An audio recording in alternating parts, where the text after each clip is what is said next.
Ce soir, avec notre invité, on va évoquer la seconde réunion du comité de suivi avec cette question. Place désormais aux élections. Et nous recevons pour en parler le directeur exécutif de la concertation nationale de la société civile du Togo, Franck Kepomé. Bonsoir. Bonsoir. Franck. Merci d'accepter notre invitation. Moi, plutôt de vous remercier de m'avoir invité pour partager sur l'actualité du moment. Alors, première question, vous avez tous suivi, c'était hier, le 23 septembre, la seconde réunion du comité de suivi. Apparemment, elle a été plus laborieuse que la première. Quelles sont d'abord vos premières impressions? Et nous, toujours au niveau de la CNSC et aussi au niveau du groupe de 7, c'est que les Togolais puissent se dépasser et trouver une solution consensuelle à la crise que nous vivons. Et quand nous avons appris ce dénouement heureux, où les acteurs politiques se sont accordés sur un certain nombre de points, au niveau de notre groupe, nous avons dit c'est un plus dans la résolution de la crise que nous vivons. Mais c'est un plus. Il y a eu juste la question de la CENI, par exemple, qui a trouvé une sorte de solution. Est-ce que c'était pour vous les points les plus difficiles sur lesquels les acteurs pouvaient achopper? Oui, vous savez, tous les points sont difficiles. Mais du moment où, lorsqu'on parle de réforme, on ne peut pas en un seul jour faire de réforme. C'est tout un processus. Et du moment où les élections seront organisées dans un délai que nous connaissons, ce qui urge, c'est de voir la composition de la CENI.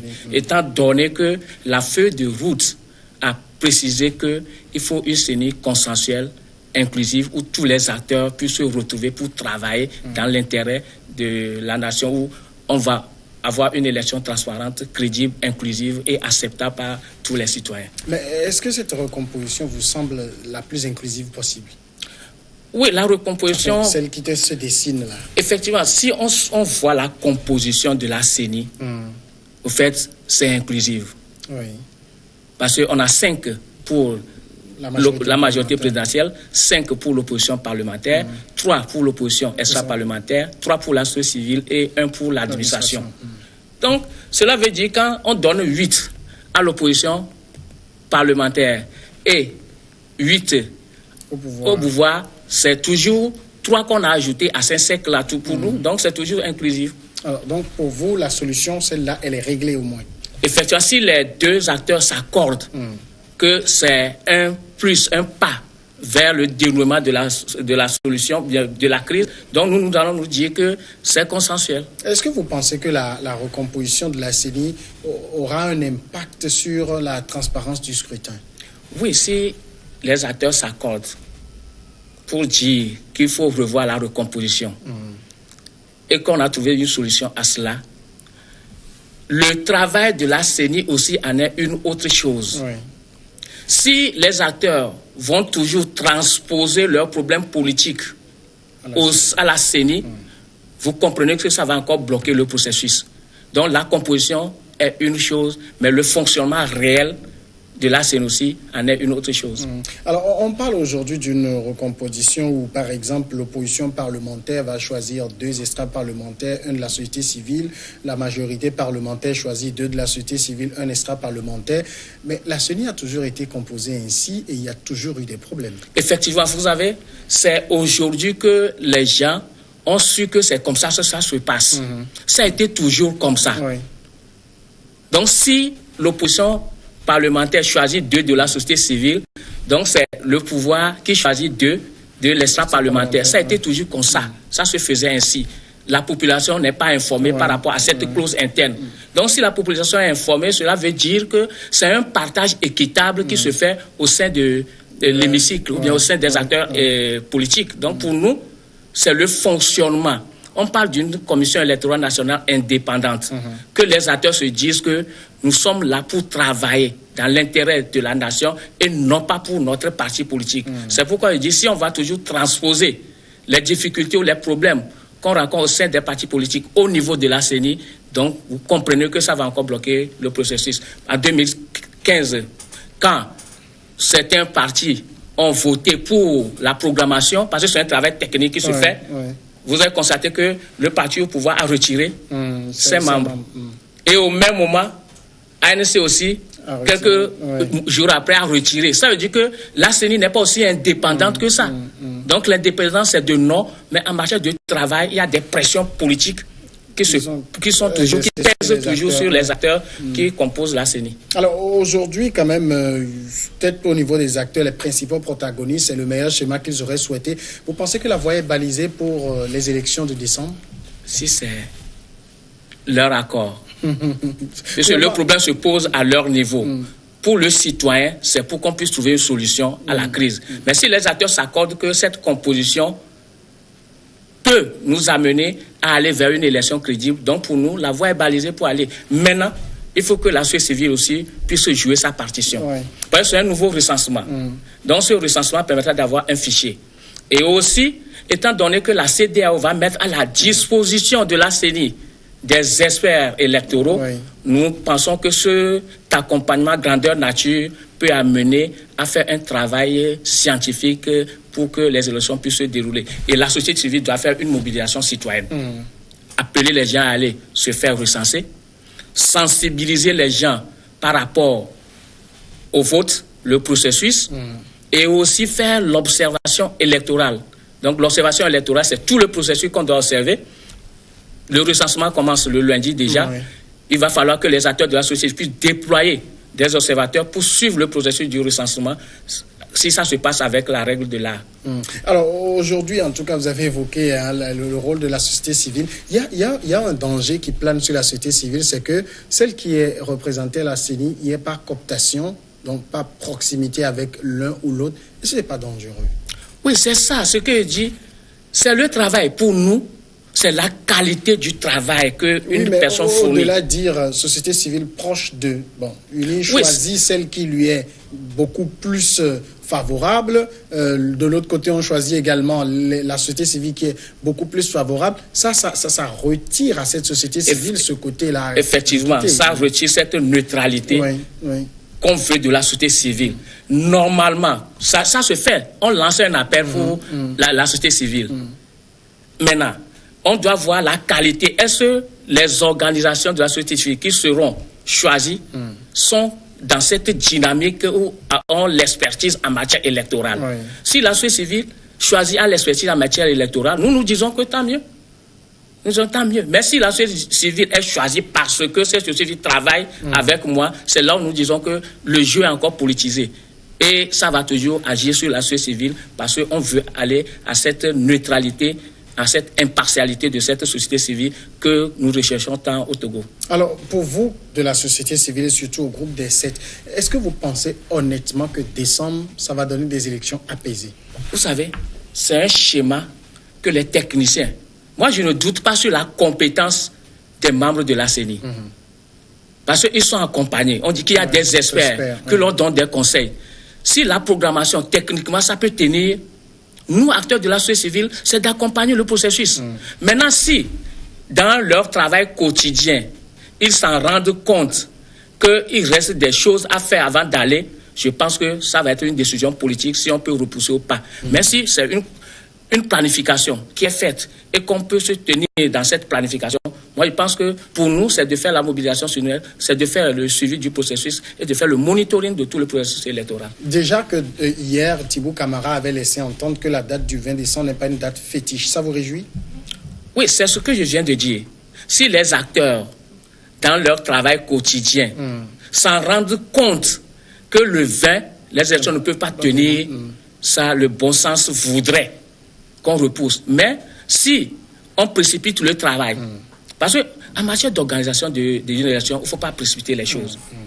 Une élection mal organisée agit sur le peuple. Donc pour nous, il faut bien organiser ces élections-là. Mais si l'opposition va rentrer dans le train, maintenant si, dans cette dynamique des préparations, on constate qu'on peut tenir, pour nous, la société civile, nous ne sommes pas des politiques. On fait une analyse scientifique et par rapport au chronogramme, pour nous, ça peut tenir si on met tous les moyens à la disposition. Parce qu'on a du recensement, c'est une semaine. Maintenant, si la CENI dit que nous avons plus de kits que par le passé, Donc pour nous, ça peut tenir. Donc c'est une programmation. Et si le travail est fait avec la règle de l'art et qu'on constate que ça peut tenir, si ça peut tenir, c'est pourquoi moi je dis il faut faire l'observation. Si nous faisons l'observation et que nous constatons que une semaine pour le recensement ne suffit pas, qu'il faut prolonger la date, cela suppose que ça peut agir sur le chronogramme. Donc, nous, on va faire nos recommandations. Et quant aux acteurs politiques, d'en prendre au sérieux les recommandations de la société civile. C'est ça le mal aussi. Les recommandations de la société civile ne sont pas prises au sérieux par les acteurs politiques. Et ce qui fait que tout le temps, c'est les mêmes recommandations que nous faisons. Voilà.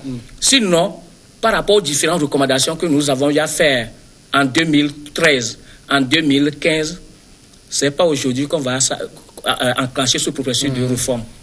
Alors, pour vous, vous le dites bien si les acteurs s'entendent, mais de la lecture même que vous faites, en dehors de ce que font actuellement les acteurs et la CENI, est-ce que vous pensez que les élections locales et législatives pourront avoir lieu à temps? Moi, pour les élections législatives, il n'y a pas de problème à mon niveau. Parce que les acteurs savent qu'il y aura élection législative. Ils doivent se préparer pour ça. Ce n'est pas la dernière minute. La date est déjà passée. Voilà, la date est déjà passée. Ça veut dire que bien avant cela, ils doivent se préparer. C'est parce qu'on a vécu une situation. C'est cette situation qui a amené qu'on n'a pas organisé cette élection à la date prévue. Donc, c'est dans une dynamique donnée. Maintenant, c'est au niveau des élections locales. Parce que nous avons maintenant de nouveaux découpages. Nous avons 116 communes actuellement. Maintenant, est-ce que par rapport à cela, il y a une mobilisation citoyenne autour? Est-ce que les gens peuvent se retrouver facilement dans ce découpage? Est-ce que la population maîtrise les enjeux de la décentralisation? Il faut qu'on explique tout cela aux gens. C'est pourquoi moi je dis, par rapport aux élections locales, il faut déjà une campagne de sensibilisation, de mobilisation et d'information autour. Heureusement que le gouvernement avec GIZ, l'Union européenne, tout dernièrement ont lancé cette campagne de sensibilisation. Maintenant, il faut accélérer le processus. Et là, il faut mettre en contribution les acteurs de la société qui interviennent dans le domaine de la décentralisation, de la mobilisation, dans ce sens. Sinon, on risque de coopter encore des organisations de la société qui vont biaiser le travail sur le terrain parce que ce n'est pas leur domaine de compétence. Donc, par rapport aux élections locales, c'est là où moi j'ai un peu de doute. Sur la date. Sur la date. Moi, pas sur la date. On peut organiser ça à la date prévue. Mais est-ce que la population est préparée à aller vers cette élection locale? Un travail en amont. Un travail en amont. Parce que le scrutin qu'on va utiliser, c'est au plus fort reste. Est-ce que les gens maîtrisent ce calcul?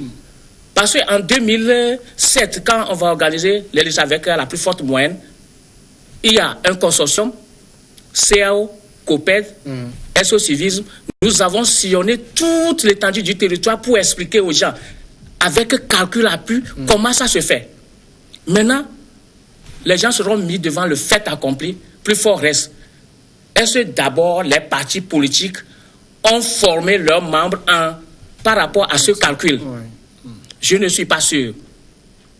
Alors, ça peut créer des problèmes. C'est pourquoi on dit qu'il faut prendre du temps pour les élections locales, mais pour nous, il faut aller aux élections locales. Parce que c'est la démocratie à la base. Si la démocratie à la base est forte, souffrez que au sommet aussi la démocratie va être forte. Parce qu'il faut amener les militants à l'exercice du pouvoir politique.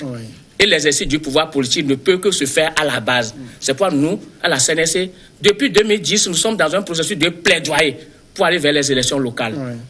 Mais ce qui bloque, on ne sait pas. Alors, le recensement, lui, va quand même être lancé à partir du 1er octobre. De votre analyse, vous pensez que ça va drainer foule? C'est pourquoi il faut une mobilisation citoyenne. Parce que si les acteurs politiques ont accepté, cela veut dire qu'ils vont mobiliser leurs membres. La société civile aussi va faire cette mobilisation citoyenne. Parce qu'il faut aller toujours à ce recensement-là. Puis c'est un nouveau fichier qu'on va avoir. Et si, parce que avant de pouvoir voter, le premier acte d'un citoyen, c'est d'aller se faire recenser. Maintenant, s'il y a une démobilisation... avant d'être éligible. S'il y a cette démobilisation, vous comprenez que les gens ne vont pas jouir de leur droit de vote. Et ce n'est pas bon. Dans d'autres pays, les gens ont lutté pour avoir ce droit-là. Et nous, on nous concède ce droit-là. Et si on n'arrive pas à jouir de ce droit, c'est une faute très grave pour les citoyens togolais. Et par conséquent, le premier acte, c'est d'aller se faire recenser, d'être sur la liste électorale et après jouir de ton droit de vote. Alors vous le dites, mais vous êtes acteur de la société civile, mais beaucoup attendent que ce soit d'abord les politiques qui donnent le top, leur disent oui, vous pouvez participer à ce processus-là. Oui, effectivement, c'est pour moi, nous, la société civile, on va faire notre mobilisation citoyenne. Les acteurs politiques ont des consignes à donner à leurs militants. Maintenant, si les militants comprennent le bien fondé d'aller se faire recenser, quelles que soient les consignes, ils vont aller se faire recenser. Parce que moi, vous savez, il ne faut pas mélanger les choses. Quand vous continuez une lutte politique, vous pouvez donner d'autres consignes pour que les gens aillent se faire recenser. Supposons qu'à la dernière minute, on vous donne gain de cause et que vous avez démobilisé les gens pour ne pas aller se faire recenser. Qui vont voter pour vous? C'est pourquoi il ne faut pas mélanger le combat politique. Une est d'exiger un certain nombre de réformes, l'autre aussi est de permettre aux citoyens d'aller se faire recenser pour jouir de leurs droits. Il ne faut pas jamais priver le citoyen de ce droit-là. Alors maintenant, venons à la question des réformes, puisque la question de la CENI apparemment a trouvé sa solution. Les véritables questions de réforme ne sont pas encore abordées. Est-ce que ça ne vous inquiète pas? Vous savez, je l'ai dit ici, sur ce plateau, qu'ici s'agit de réforme, 1 minute suffit aux Togolais pour faire cette réforme-là. Mais pourquoi? La question est là. Parce que chacun veut tirer la balance sur le droit dans son camp, et par conséquent, les gens ne sont pas ouverts à concéder. Donc, ce qui fait qu'il y a ce blocage. Et cela démontre à suffisance le manque de confiance entre le citoyen togolais. Peut-être les gens se disent, on va faire cette réforme, les promesses tenues ne seront pas réalisées. Puisqu'on le dit souvent, ça n'engage que les signataires. Donc, ce qui fait que ce passé récent de ce processus de démocratisation que nous avons connu au Togo fait que les gens posent un certain nombre de réserves pour faire certaines concessions. Maintenant, il faut que les citoyens puissent se dire, nous avons une valeur partagée. Si cette valeur est partagée, je pense que c'est cette valeur qu'on va défendre et non l'intérêt partisan. Mais ce n'est pas fondamentalement du ressort des citoyens, c'est les acteurs politiques qui ont les choses en main. Effectivement, c'est ce que je dis ici. Ils sont des citoyens togolais. C'est pourquoi je dis s'ils ont une valeur partagée. Ce problème de réforme, c'est très simple. On n'a pas besoin de ces facilitateurs pour nous donner des feuilles de route pour aller vers cette réforme-là. Mais c'est un problème de confiance. C'est pourquoi moi, je dis toujours que les acteurs politiques doivent faire un effort pour trouver une solution. Ils sont les seuls à pouvoir trouver des solutions. Les facilitateurs peuvent faire pression, mais s'ils ne sont pas décidés à aller vers, nous ne trouverons jamais de solution à la crise. Donc c'est cette bonne volonté, parce que ce sont eux qui comprennent le conflit qui existe entre eux. Et seuls, ils peuvent travailler à la résolution de ce conflit-là. Donc s'ils ne veulent pas travailler, vous allez comprendre qu'on va aller aux élections législatives. Les réformes seront toujours bloquées. Parce que je doute qu'un parti puisse avoir les 4/5e. C'est l'objectif que UNI s'est fixé, en tout cas. Effectivement. Bon, s'il advenait, c'est que le test de UNI va passer. Mais pour nous, c'est que, vous voyez dans la feuille de route aussi, le mode de scrutin, ce que les gens réclament. Et il faut que le mandat soit 5 ans renouvelable une seule fois. Peu importe les mots qui vont suivre. Parce que ce sont les mots qui divisent. C'est bon dit. Trop de détails empêchent l'évolution des choses. Donc, qu'est-ce que nous voulons? Est-ce que c'est 5 ans renouvelables une seule fois? Maintenant, tout ce qui peut porter préjudice à l'interprétation de cela, c'est de dire, bon, il faut qu'on laisse ça de côté pour évoluer. Je pense que c'est ça qui bloque. C'est l'interprétation des tests. Ça veut dire que c'est maintenant que le plus difficile va commencer. Effectivement. S'ils ne s'attendent pas pour faire de réformes au Parlement, ça veut dire qu'il y a le référendum. Parce que unir à les 2/3 maintenant. Oui. C'est pourquoi dans le chronogramme, il y a On a prévu le référendum le 16, couplé avec les locales.